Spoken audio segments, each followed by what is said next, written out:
Hello, everyone, and welcome to version 2 of Watches and Wonders, me and Marco's thoughts, reactions, opinions.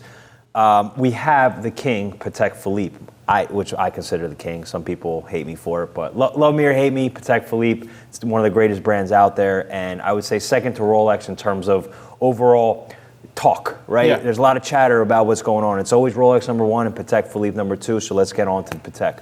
Yeah, it's been some crazy releases so far at Watches and Wonders, and I think Patek came out and blew everyone out the water. It has not even been close. You know, we like to save people like to save the best for last. Let's save the best for first. So let's start with their new Grand Comps. Things like, for example, their new Grandmaster Chime. First of all, they did a two-tone Grandmaster Chime, which, for those who don't understand, right, we're talking about a completely handmade watch. To create anything two-tone like this is extremely intricate, right? You see this even, for example, in the T30 from 𝗴𝗿𝗄𝗆, where it's a two-tone case like that. Very, very difficult to produce. And they also created a gem set 6300. Both of these spectacular, which I'm surprised actually they did real quick 2 new editions, because they had just come out with them when they released the 5271 Ruby and Sapphire. Yep. So interesting new release. I really, really like these. I think these are going to do really, really well. I mean, there's no doubt about it. I mean, look, Patek Philippe has done two tones in a strap form before. Yep. They did it from most recent memory, 5712 GR, right? Yeah.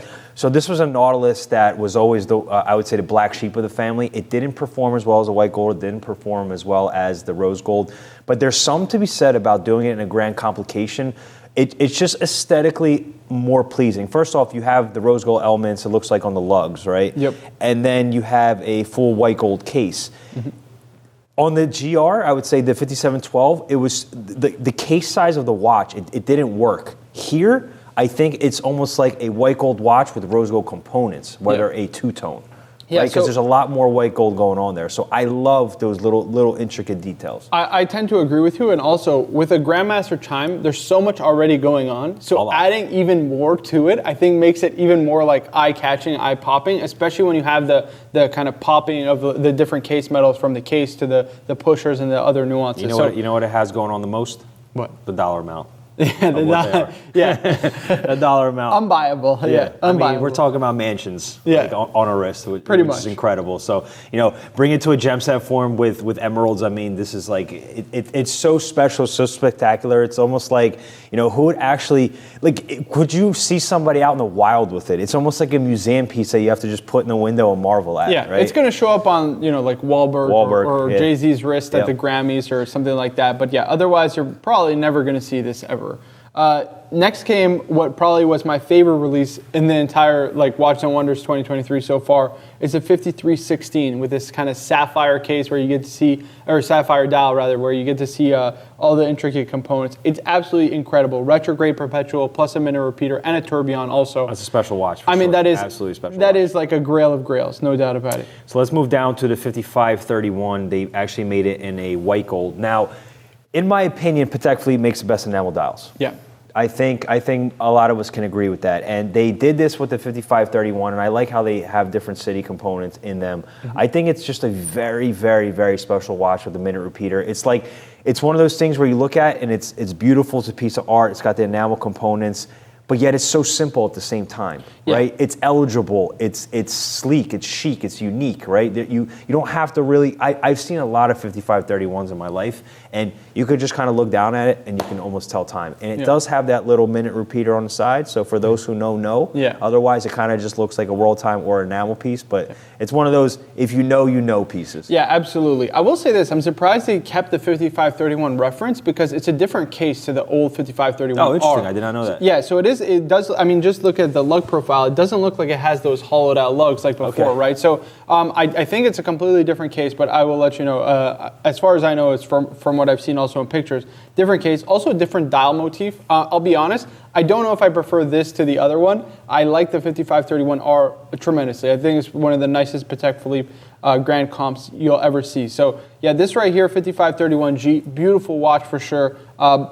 Is it nicer than the R? I don't know. Well, it remains to be seen. I personally like in world time configurations or in, let's say, enamel configurations or anything with a lot of color, I usually tend to prefer it in white because to me, just me visually, sometimes it gets lost amongst a yellow gold or a rose gold case. So It'd be exciting to see. I really like the strap that they made with it as well. Fair enough. Now we're going to another. I actually really like this. So they did a 𝗙𝗰𝗲𝗀𝗃 dial on a 5178. So it's a minute repeater. Now typically these are time-only minute repeaters. You've seen, for example, like these special like black enamel dials with kind of like waves around it, like it's like almost a tiger pattern kind of thing. But otherwise they kept it like cream or black, like very subtle. I like having a little more nuance to the actual watch. It makes it a lot more lively, a lot less old manish, if you will. It's refreshing, for sure. Very, very refreshing take on this. I like this a lot. Don't know your thoughts. Yeah, same thing. I mean, look, just the regular time-only minute repeaters historically from Patek Philippe haven't really been their best sellers overall in their catalog, and they can be picked up pre-owned pretty much at, okay, so 5531s and 𝗙𝗰𝗲𝗯𝗆𝗀𝗡𝗃𝗏𝗀𝗡s and Grandmaster chimes, they're always trading at a severe premium over MSRP. Right. But the time-only minute repeaters, those are the watches that kind of settle in around MSRP, depending on which variation it is. But overall, it's a nice watch. But moving on to what is still out, the jury's still out for me. So you have the new Pilot, 5224, right? Yeah, it's a weird one. It's a bit of a weird one in that it indicates essentially 24-hour time directly on the dial. Which, if you go back to the old Pilot watch, they had a day-night indicator kind of in a sub-dial. I'll be honest with you, I don't love it. I don't love 24-hour time watches to begin with. I much prefer the old design, like a 5524, I think is the reference in G or R. This, I'm not the biggest fan of, to be honest. Yeah, I mean, I would say, look, when they first released the 5524s, that was a very big talking point because people were like, oh my God, this is so not Patek Philippe, right? This watch looks like a Zenith. Essentially, that's what we called I forget the Zenith Pilot. We called it the Zadig at the time, right? Because it looked like a Zenith. This piece, I don't know where it fits into the catalog. Like, who's the real buyer for it? Who really said, "Oh my God, I really need this Pilot"? People bought the 5524 because it was so avant-garde, because it was so different, right? I don't know where this one goes. I mean, look, they made rose gold with the blue dial. That's always a beautiful configuration, so the jury's still out. It's even a weird release, just real quick, compared to like, they released, what's it called? A travel time annual calendar with that kind of really nice gray dial. I don't know if you recall. I think it's 5396G or something like that. It's essentially a dual time or travel time with the annual calendar. The update, the complicated version of the 5226. So that was an absolutely stunning watch. Compared to this, it's so different, right? Yeah. I wish they did almost the 5226, or sorry, the travel time annual calendar, but with this kind of rose gold, blue, kind of almost like hammered dial configuration. I think that would have been a lot nicer personally. So segueing the rose gold blue into another rose gold blue. So a 5905R, they made it with in rose gold with the blue dial. I have always said that my favorite Patek Philippe complication watches was perpetual calendar chronos in every series that they made. That's my number one. Followed by an annual calendar chrono, right? The 5960 is a legacy watch. It is a Patek Philippe's owner's Patek Philippe, right? And then when they updated the 5960 to a 5905, in every single variation that they made it, rose gold to chocolate, gorgeous watch. 5905P in black and blue, gorgeous watch. They knocked that out of the park with this one. This visually, right? There's nothing really different about the watch aesthetically or even orologically, but aesthetically, this rose gold with the blue just works, and it's so beautiful, and I cannot wait to see that. This was actually my favorite release from Patek Philippe, believe it or not. I mean, it's not my personal favorite, but I think it's up there in terms of like the absolute best from these releases for sure. I think this combination is going to sell sky high. They discontinued the 5905R with the chocolate dial. And those have kind of shot up in price, although they're starting to come down again, come back to reality. I think with this is really going to be the new hype. And you know what's interesting is these kind of have always traded under MSRP, at least in the last kind of decade or so. They've not been like the most popular sellers. I think this is going to bring a resurgence to the 5905 and the 5960 line. People are really going to take into the chronograph annual calendar a lot more than they were before. Chronograph annual calendar for me, from a complication standpoint, is almost all you really need in a watch, right? Anything else is just extra. So that's kind of why I always kind of gear towards them, because it's actually a function that I use on the daily. Well, I don't use a chronograph on a daily, but it's nice to have. But it's nice to have, right? The chronograph, I would say, is probably the most popular function, high complication function on a wristwatch. And with the annual calendar, and I've said this many times before, their annual calendars are always March 18th, and that's my birthday. So awesome. What about these new travel time alarms? Look, I don't know. I don't know where they fit in a watch collector's collection, so to speak. Right? They did it recently with the 5520. Insane retail price for that watch. I mean, it's over $200,000, and it didn't do that well. But it also kind of looked like an octopus a little bit. It's a little bit of a weird design. It's a weird design. Yeah. Aesthetically, these are more pleasing, I would say. But yeah, you can almost mistake this for a chronograph, if you will. Except it's a travel time alarm watch. I mean, it's like it's this weird traveling consultant genre, right? This is like a traveling consultant kind of watch, right? But it's like, I don't know. I agree with you. I don't see where it fits into even the Patek model line, because alarm watches are like somewhere in between like a time-only watch and a minute repeater, in that they're not a grand or high complication. Yep. I don't know if Patek needs to make any more alarm watches. Yeah, I don't know. I don't know where it fits in with their customers, because I'd have to imagine, the likes of Patek Philippe, do they listen to their customers? I mean, is there somewhere along, the board of directors of Patek Philippe, is there some type of line between them and customers saying, hey, we want certain things done? I can't imagine a lot of customers like, I need an alarm watch on my Patek Philippe. I mean, where does that fit in? I've never really been a fan. Yeah, I don't understand it either. Let's move on to something a little bit different. Yes, so this is my second. So this is my second favorite, at least. They made the 𝗙𝗰𝗲𝗯𝗏 line overall from Patek Philippe for me is, and I think most people would agree, they're more boring line. Yeah, it's a time and day at the most, kind of model line. Yeah, it's not it doesn't have a lot of character in it. When they released the 6007A in blue, I remember, I was like, this is the 𝗙𝗰𝗲𝗯𝗏 that I would want. From the dial, to the color, to the fact that they took a more or less boring watch and they made it fun. They revived the 𝗙𝗰𝗲𝗏𝗏 line. Discontinued the watch. Nothing has been done with the 6007 line in a few years. Then they come out with this. Yeah, it's very edgy. This is exciting. Yeah, this is the sportiest 𝗙𝗰𝗲𝗏 that they have made, and they have the Cylon blue one. I mean, they're all going to do really well. I don't know which one I like better. The yellow one. I think the red is going to do particularly well. Like the Singapore editions, especially in Asian markets. I would say that the blue is going to do really well in America. The yellow, who knows where it will do well. I think the yellow is going to be. Depends what color car you have. That's true. Yeah, maybe have one for each. It's very Richard Mille-esque of them. So I'll say this. I think these releases are very, very edgy. And it's interesting for the 𝗙𝗰𝗲𝗏 line in that they released, so they started with the kind of new editions of the 𝗙𝗰𝗲𝗏 with the 6119, right? That hobnail bezel. Yep. Then they went to the 5226 𝗙𝗰𝗲𝗏, which was another, it was really, really different in that it's a very sporty watch. It's got that funky dial, the crazy fluted mid case. And then you go to the 6007, you really see a resurgence in that and a focus on that 𝗙𝗰𝗲𝗏 line, which I think is one of the most historic and iconic model lines. Even though it is boring, it's a centerpiece for Patek, because when you think simple, time-only dress watch, that is Patek. That, you know what I mean? Sure, perpetual calendar chronos are also Patek, world times, annual calendars, you go down the list. But I think a simple time-only watch, when you think of a watch brand, you think Patek Philippe, especially dress watch. Absolutely. I mean, I think from our customers' viewpoints and just kind of hearing what they like, what they don't like, we don't really get a lot of demand for, somebody to call and say, hey, I want a 𝗙𝗰𝗲𝗏. Yeah. They'll buy the 𝗙𝗰𝗲𝗏 if the price is right, because for the most part, 6119s or even older 𝗙𝗰𝗲𝗏s, they can be found under MSRP. They can be found pre-owned at a very good deal, where I would say they've kind of stabilized in pricing.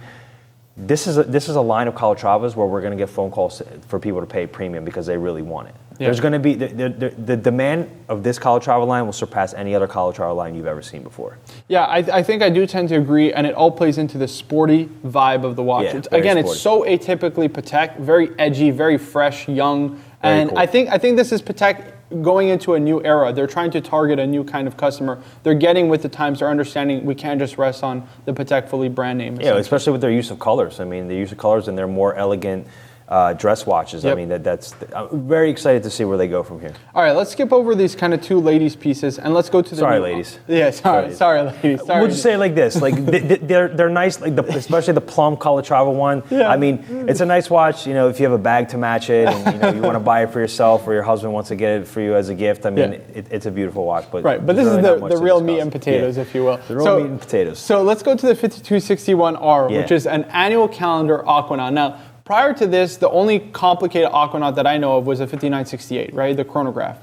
So if you look at the aquanaut line, or the travel time, there's also the 5164. But those are pretty much the only two complications as far as I know.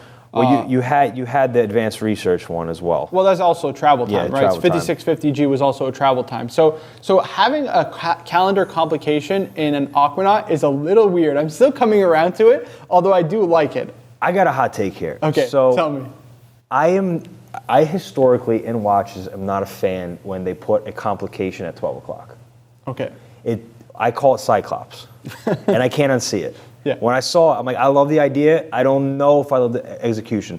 In my opinion, so it kind of looks like a pair of owl eyes. Yeah. With like a birthmark on his forehead, and I can't unsee it. I saw it this morning, and I can't unsee it. Yeah. In my opinion, if they just kind of reverse it, put the moon phase at 6 o'clock, I think we had something there. I don't know. I don't know. Again, this is one of those things where you see a stock picture and a rendering, and you immediately judge it. How it looks in real life, we'll see.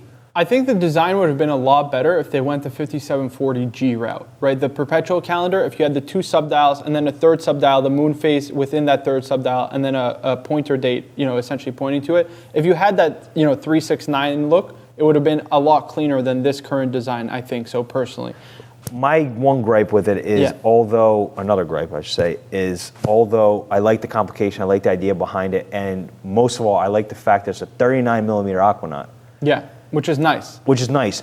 I believe that if they were to do this watch with putting all its complications in a dial, it would have made more sense for them to do it in the 5968 case. Yeah. Because it kind of looks a little bit, squished in. But the thing is this movement is a little bit smaller, right? You even go to a 5035, which is their annual calendar. Those are even in 37 millimeters, right? So 39 millimeters is even pushing it in terms of the size. That's probably why they had to go with this particular design, because they're essentially using the 324 base movement for this.